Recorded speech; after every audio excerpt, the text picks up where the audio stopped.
Alright, figure fans, welcome back to 3 for 10 Toys. I am Gil the Gilness, and today we're going to look at a retro 3 for 10 review here. Retro modern toys are all the craze nowadays. It seems things coming back from the 80s, from the 90s in retro packaging and retro action figure form. And then we have stuff like this from Mattel, from the Masters of the Universe line. These are the concept figures or sketchbook series figures. There's been a few of these already. I personally bought the Hordak and Grizzlor one. There's been a few others. I believe Cyclone, Spycore were a couple of them. And this one here is, I think, and in my opinion, possibly the coolest one that they've done or may ever do. And this is the original concept art action figure of He-Man from 1981, when the folks at Mattel were putting this together.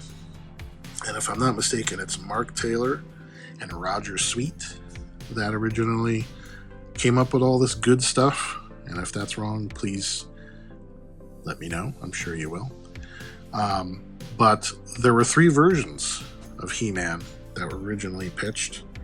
And that was the tank-headed military soldier, the barbarian, and more of a space-looking concept, space warrior He-Man.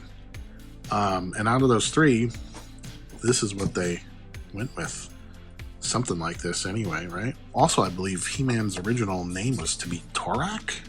Might be wrong about that, but I believe that was it. So here we are, looking at the original concept He-Man here.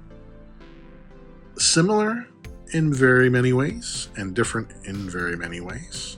Still has the logo on the chest armor and some of the design that made its way to the final product. You've got an alternate head here that kind of gets a little bit closer, right, to the He-Man we all know and love with the blonde hair. You can see he originally was intended to have a spiked helmet. He also comes with a shield, just like he does nowadays.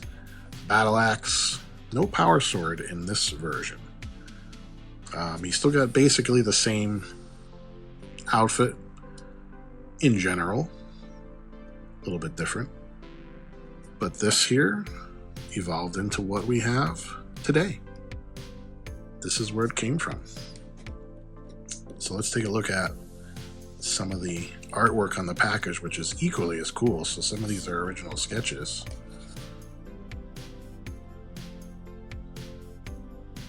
Original art of what could have been. Would it have been as successful?